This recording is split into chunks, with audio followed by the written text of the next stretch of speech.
Coming up, searching for prehistoric fossils in the New Mexican desert. As you're going down this arroyo to the bottom, you can see that there's several dozen places where we found fossils, including part of a giant land tortoise. The program inspiring Cherokee students to dig science. I've never been west of Oklahoma other than once, and it was for a riding trip. Ladies and gentlemen, over the next few days, make it your focus right now to leave here with a bigger network. Gary Davis is a high-powered business executive, inspiring Native Americans across the country to become entrepreneurs. But his Cherokee roots continue to inspire a different side. We take a look at the music and acting career of the man known as Lightfoot. And a huge rally for Oklahoma State University's tennis program. Meet the Cherokee Nation citizen who built the program up and took the women's tennis team all the way to the national title game. Being an Oklahoman, I wanted to come back and help tennis in our state. I wanted to do something that people thought was impossible. You know, I think there's very few opportunities in life where people tell you it can't be done and you get to start from scratch. The Cherokees. A thriving American Indian tribe. Our history. Our culture. Our people. Our future. The principles of a historic nation. Sewn into the fabric of a modern world. Hundreds of thousands strong. Learning. Growing. Succeeding. And steadfast. In the past, we have persevered through struggle. But the future is ours to write. Osiyo. Osiyo. Osiyo. These are the voices of the Cherokee people.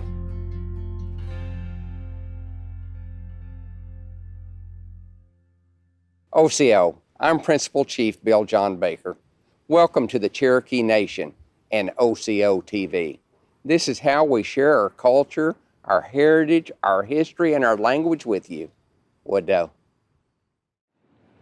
Osiyo, it's how we say hello in Cherokee. In this episode, we'll explore the desert with a group of Native students who are searching for inspiration as they dig for prehistoric fossils. And we'll introduce you to a college coach who used his home court advantage to take Oklahoma State all the way to the top. But first, many people know him as the Indian in the cupboard, but Gary Davis has come a long way since then. We caught up with him at his home here in Seattle, Washington, and again in Cherokee country, where all of his dreams began. This is where my grandparents lived. Probably a lot of my most fond memories of growing up in Oklahoma were right there over on that patio. It's crazy because it doesn't look, you know, like a whole lot now, but when I was a kid, this was like kind of everything. It's a little different going back today because everything has changed and you know, people have passed on, and to have my sons be back out here, sort of a kind of come full circle.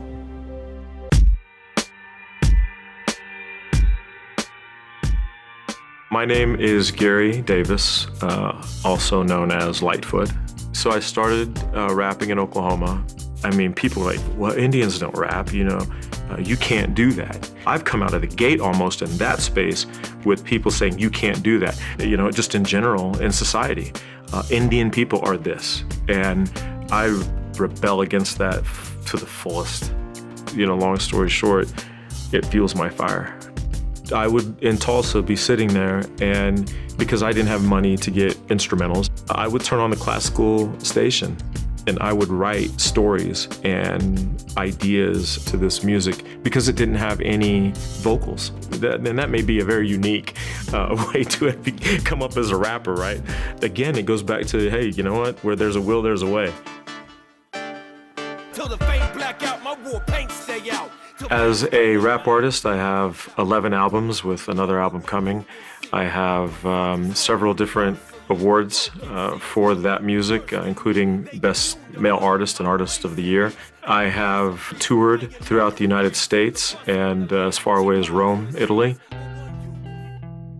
As an actor, my first role was Little Bear in the film The Indian in the Cupboard, directed by Frank Oz.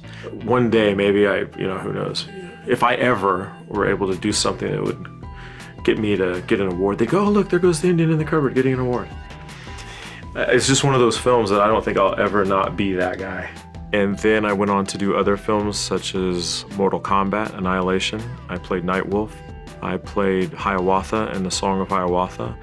Most recently have added House of Cards to my filmography. I am an entrepreneur. I am an author, guy that just looks for something to do to be a little bit visionary. Definitely trying to move the envelope forward for Indian country. I actually started a record label called Red Vinyl Records. There is Davis Strategy Group, which will help other folks with marketing, branding, Lightfoot Enterprises, which we both own and operate, and Native Style Clothing. I think that business and being entrepreneurs is probably one of the most traditional things that Native people have ever done. For me, being an entrepreneur is a very traditional activity. Ladies and gentlemen, over the next few days, make it your focus right now to leave here with a bigger network than what you came here with. So for the last 5 years, I have dedicated 120% of my time pretty much to the National Center for American Indian Enterprise Development as its president and CEO. I'm actually in the process of wrapping up my time. Just what we've been able to accomplish in the reservation economic summits and advancing millions of dollars worth of opportunity, and literally in some cases probably would amount to billions of dollars worth of opportunities for tribes and tribal enterprises. I think that is something that we have to do more of. We have to continue to find the ways as Indian country to work together.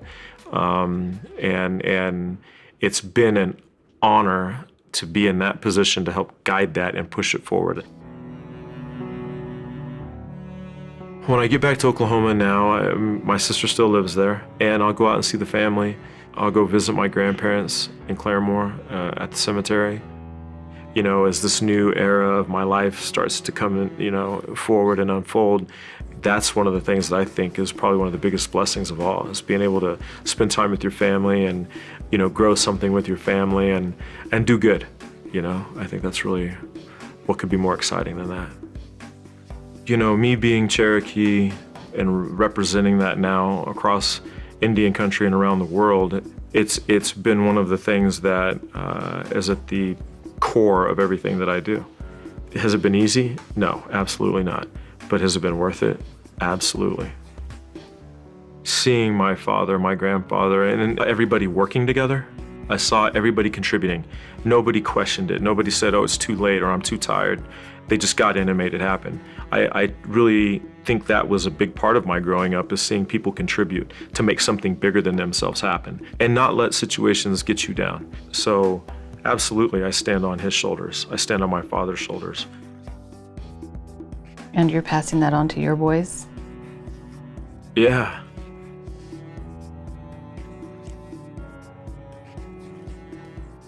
I work so hard now to try to even do more than what they showed me so that they won't forget. Hopefully what they get out of it is that no matter what happens, no matter what you do in life, if you know who you are and you know your strengths and you keep pushing and you keep working and that you work harder than everybody else and that you really don't forget who you are, you're gonna come out on top.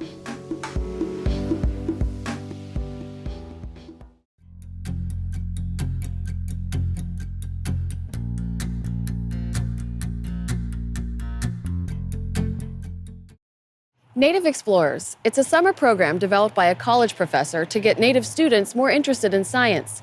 We were there as Cherokee students braved the scorching New Mexican desert, digging for fossils and inspiration.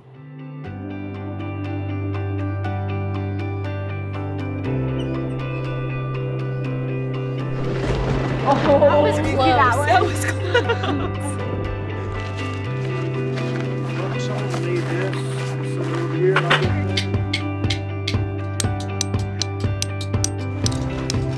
This is the first time I've camped like this ever. Oh, it's a little freaky. We're used to storms from Oklahoma, but nothing where you can see it all at one place, so see how it goes. We are always exploring our native cultures out here with Native Explorers. So today we're going to look at a Cherokee word. Our Cherokee word of the day today is cat, which is pronounced waysaw. So we're driving across the desert and we saw a cat across the road. Rock 1033, the Native. Thank you very much. My name is Kent Smith. I'm an Associate Dean for the Office for the Advancement of American Indians in Medicine and Science at Oklahoma State University Center for Health Sciences, and I'm a professor of anatomy. As a Native American, I was a little disappointed. You know, why are there not more people, more Native people in the STEM fields and in medicine? So Native Explorers was born. So the students learn about ecology, they learn about botany, they learn about geology, they learn a lot about anatomy. Two big hooks for Native Explorers is medicine. A lot of people are interested in medicine and helping people, but also fossils. Here in New Mexico, the fossils are as young as 2 million years old or as old as maybe 4 million years old. As you're going down this arroyo to the bottom, you can see that there's several dozen places where we found fossils, including part of a giant land tortoise. My name's Kelsey Bandy, and I go to St. Gregory's University in Shawnee, Oklahoma. If you've never hiked before, it was a shock, like kind of like a cultural shock in a way. We went about like 4 days without showers, and I mean, that's what you do when you're getting the opportunity of a lifetime out there. Not everybody's gonna get to go out there and dig for fossils.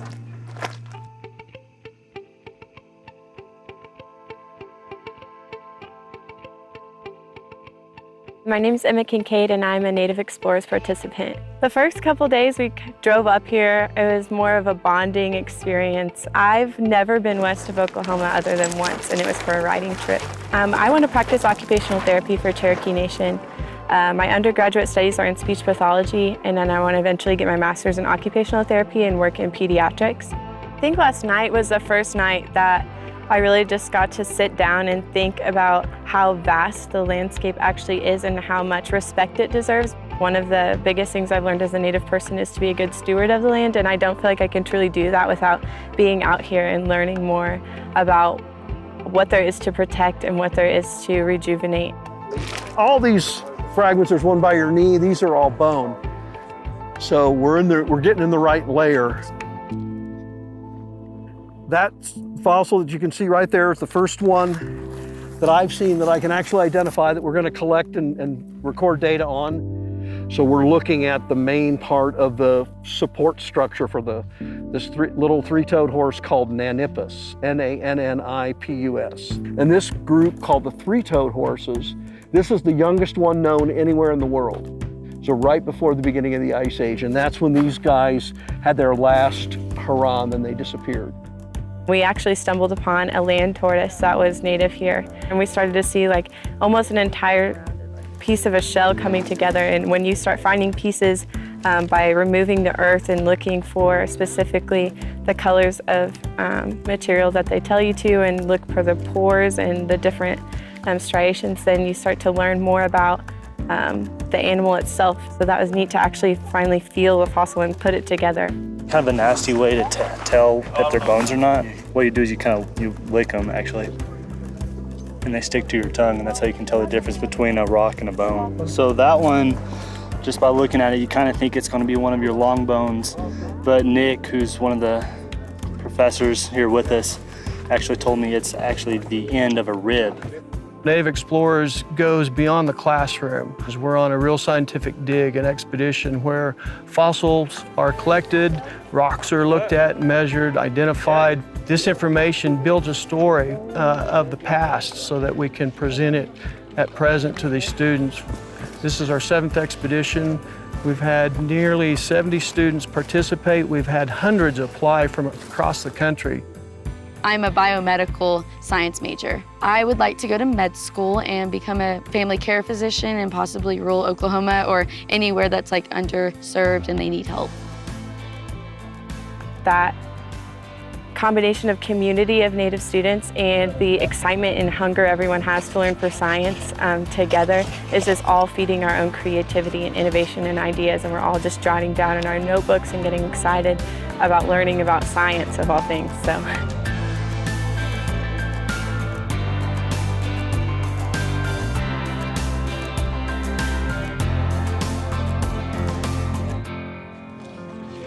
These are for you because you requested them, okay? Yes, she wanted to hear about Deer Woman because nobody in Osage County will talk to her about Deer Woman. the camaraderie that's built, the lifelong relationships that they're building, people that they've met from across the country, or even across the town of Norman, people they didn't know. I think it's a lot to take in, but I think that what I have taken in is probably one of the most exciting experiences that I've ever had.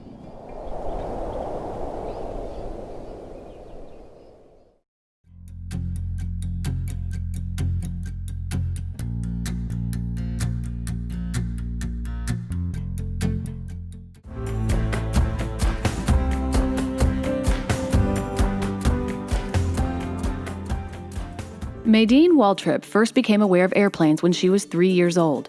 This childhood fascination would lead into a lifelong career in the sky. Growing up in Adair County during World War II, she was entranced by the planes flying overhead. 17 years later, she would join the aviation industry as an air hostess with TWA. It was during one of those TWA flights that she met a pilot who would become her husband, and the inspiration for Maydeen to become a pilot herself. They would transport their family on ski vacations in her plane as if it was the family station wagon. As a young woman in the 1960s, she became one of the first members of the Orange County 99s, an organization of female pilots. With the 99s, she participated in transcontinental air races called powder puff derbies, flying cross-country with only a co-pilot accompanying her. Maydeen went on to organize an international air race to Mexico and later became a flight instructor, a cargo pilot before the days of FedEx, and even worked briefly as a bush pilot in New Guinea. She chartered flights to carry healthcare providers to impoverished areas of Mexico. As a flight instructor, she taught several young pilots who now work for commercial airlines, carrying on Maydeen's legacy.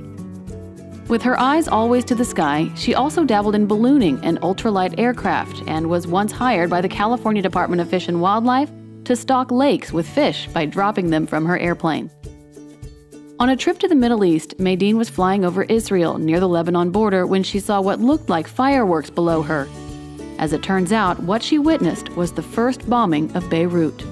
Maydeen's second husband was California State Senator Dennis Carpenter. She would fly him to meetings in Sacramento and throughout California.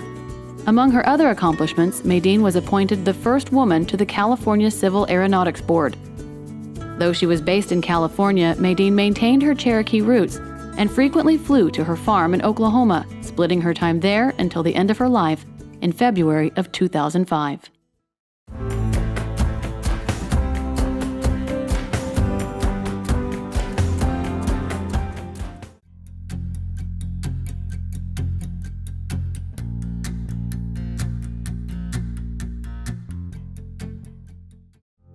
Jalagi iniwone. Let's talk Cherokee. September. Dulisti. Dulisti. September is the end of summer. Dulisti. Katla naski. Goga. Alsquatis goi. Dulisti. Dulisti. Katla. Katla. Naski. Naski. Goga. Goga. Alsquatisco-i. Asquadisco-i. Groundhog. Ogana. Ogana. The groundhog lives underground. Ogana. Gato hawini. Canela. Ogana. Ogana. Gato. Gado. Hawini. Hawini. Canela. Canela. Home. Diwenasa. Diwenasa. This is my home. Here. Diwenasa. Aquajeli. Here. Here. Diwenasa. Diwenasa. Aquajeli. Aguajeli.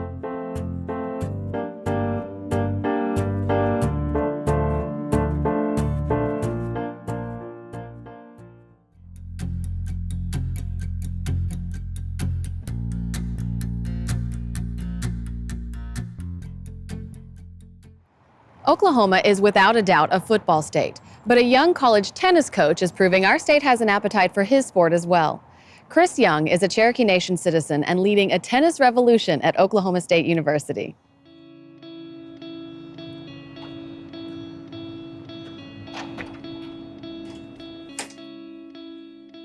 Yeah, it's definitely nice to have office here, to have the view just on a daily basis to look out there, and it's pretty inspiring.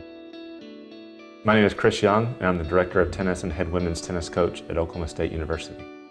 My grandparents were in Fort Gibson. My great-grandmother was Granny Young to me. She's someone that I got to spend a lot of time with from an early young age. My parents would take me out there to her area just outside Tahlequah. I remember as a child being really engrossed in the Cherokee culture from that with my great-grandmother. That was something that was a really big part of her life.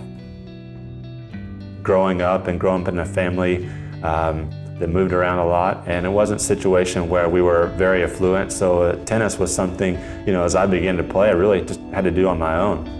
I played all different sports growing up, had a knee injury, and they thought it'd be good for me to do some different footwork, and so they put me on a tennis court, and it was something where my parents would drop me off at the park in Norman, and I would just play with anybody that wanted to play against me. I didn't have a lot of coaching and a lot of one-on-one time with coaches. I felt like it really wasn't until college and beyond where I really started improving to the level that maybe some of my peers had. Got a tennis scholarship at Lipscomb University in Nashville, Tennessee. Back at home, Oklahoma Christian was a school that recruited me a lot, and so I decided that I would make the move there. I got a great experience there, a great education. Our tennis program was ranked top 5 every year that I was there in the country. Our highest finish was 3rd. So I graduated from Oklahoma Christian in December of 2000. I finished my playing career in 1999. My coaching career really began the year after that I finished playing. It gets too far away.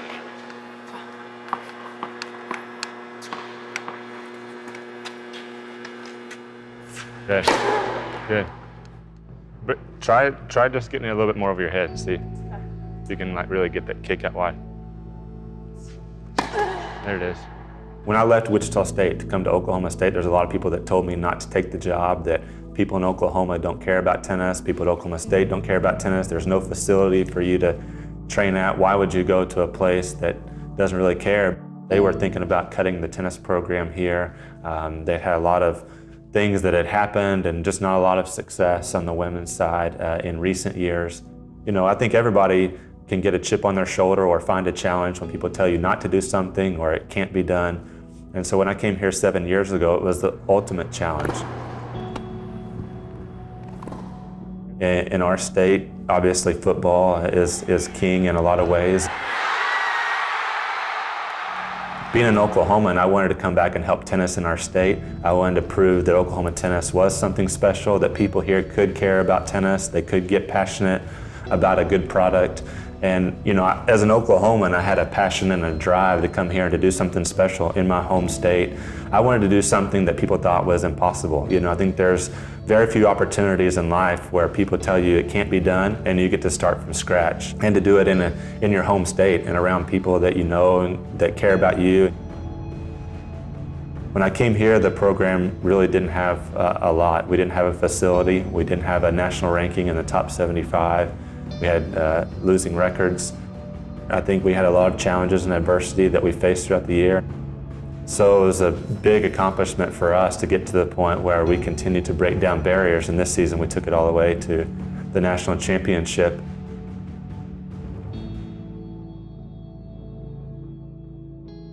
We knew that the final 16 and beyond was going to be in Tulsa this year.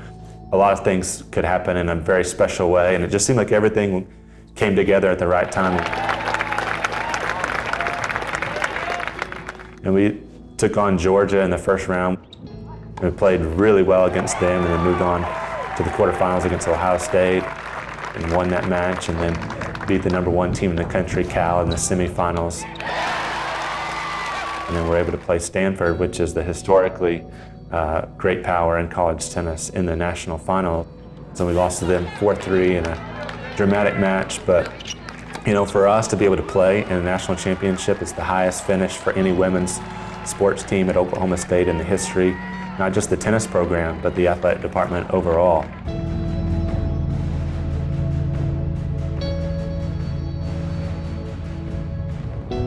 Yeah, I think there's so many things about the national championship match as you think about it. It was, I think, a lot of fun for us because people in the college tennis world saw the type of support that we get. Not just Oklahoma State, but I think Oklahomans in general. I think it was just kind of a dream season and a dream scenario.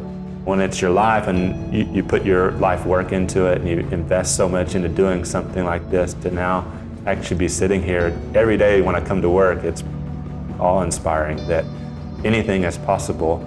If you just have a vision, you work at it, and you sell it, and you believe in it, and you're passionate about it, it's possible.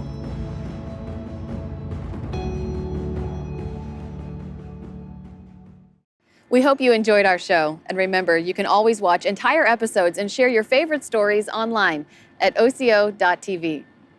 There is no Cherokee word for goodbye. We say, Donadago ha'i. We'll see each other again. So until next time, wado. It's your turn to visit the Cherokee Nation and explore 66,000 acres of lush Oklahoma countryside, scenic lakes and rivers, and engaging cultural attractions, like the Cherokee National Supreme Court Museum. Built in 1844 and located in Tahlequah, it is the oldest government building in the state of Oklahoma. It was built just after the main body of the Cherokee people were removed into Indian Territory. The tribe had drafted the 1839 Constitution, which continued the 3 branches of government system which they had utilized in the eastern homelands. The judicial branch included a Supreme and District Court system, and they were housed in this building. Many of the laws that were enacted through these courts were published in the tribal newspaper, the Cherokee Advocate. It was the first newspaper in what is now Oklahoma, and its headquarters were later housed in this building. The Advocate was written in both Cherokee and English and was the primary means of the Cherokee Nation to inform its people from 1844 to 1906, after which the nation was systematically shut down due to the Curtis Act of 1898. Listed on the National Register of Historic Places, the structure was fully restored and opened as a museum in 2009. Now, visitors to the museum can view the last Cherokee Advocate printing press and can learn more about the Cherokee judicial system, our written language, and our history and culture through a variety of historical artifacts and displays. To plan your visit to the Cherokee National Supreme Court Museum, go to visitcherokeenation.com.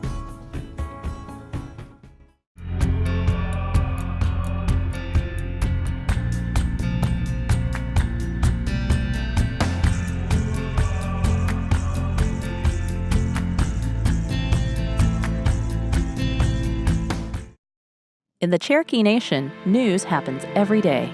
Cherokee Nation's economic impact on the state of Oklahoma now exceeds $2 billion. The dollars that are generated here are creating jobs. It benefits everyone. Creating headlines. The new 469,000 square foot health facility is the result of the largest joint venture agreement ever. For the people of the Cherokee Nation, and it'll impact them for generations to come. Creating opportunities. Cherokee Nation employees can now take 8 weeks of paid maternity leave. We have lots of young mothers and young families, and this is something that's very exciting. This year, the tribe awarded $5 million to superintendents from about 100 public school districts. When it comes to education, we're all in it together. Creating a better place to call home. The Wilma P. Mankeller Health Center in Stillwell, Oklahoma, nearly doubled in size. That this absolutely will make a tremendous impact on the quality of life. It's going to provide more jobs. For more Cherokee Nation news, visit onadiskoe.com.